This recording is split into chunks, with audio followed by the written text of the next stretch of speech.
देवर बबुआ। काहे इतना रिसी आइल बारू हो? अरे अब तो के का बताई हो। का बात बा बतावा। अरे हमरा ऊपर इतना विपत बा तू ना समझ पाइबा हो। बता दा। ला पूछा तर तर सुना। दिलवा में ओठला कलसवा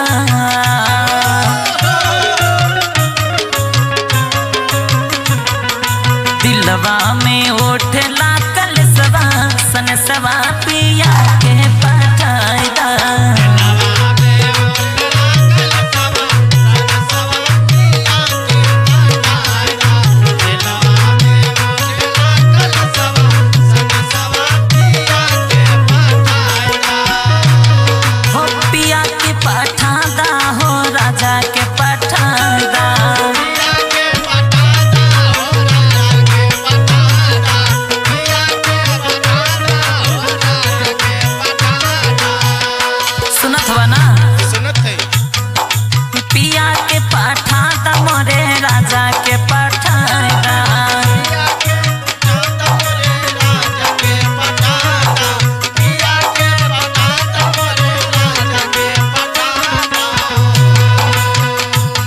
हर दहिया में ओठला कलसवा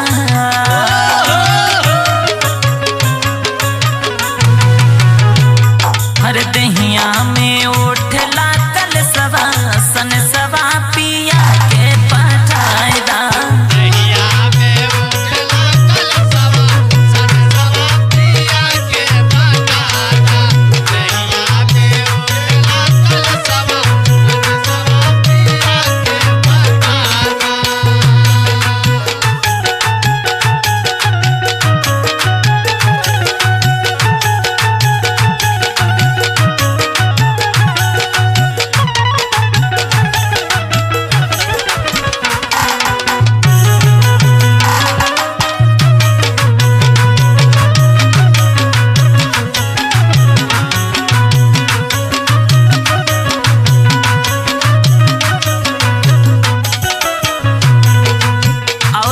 देवर बबुआ सुनाओ भौजी। अरे तोहरा भैया के जब याद आवेला ना बहुत का कहीं अब सुना। सजिया पे जब याद पियावा के आवे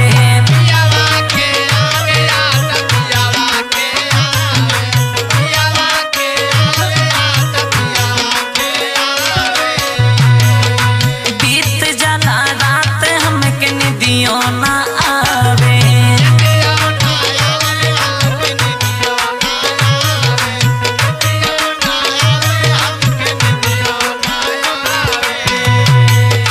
सजिया पे जब याद पियावा के आवे बीत जाला रात हमके निदियों ना आवे।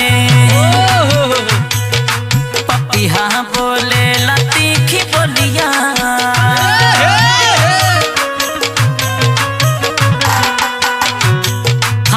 पिहा बोले लतीखी बोलिया सनसवा पिया के पठाइदा।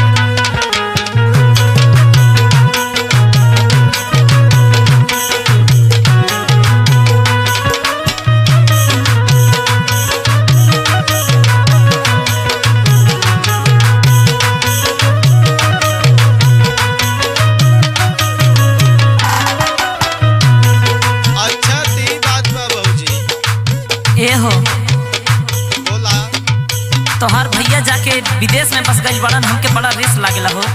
काहे सुना सुनावा। भैया तोहार जाके बस गईले शहर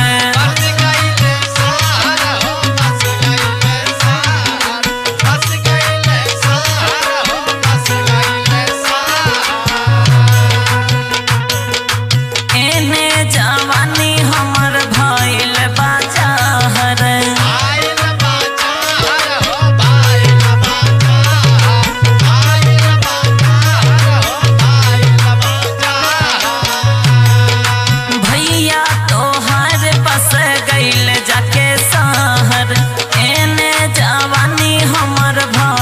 बाजार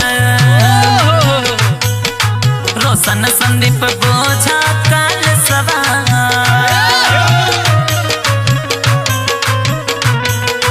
रोशन संदीप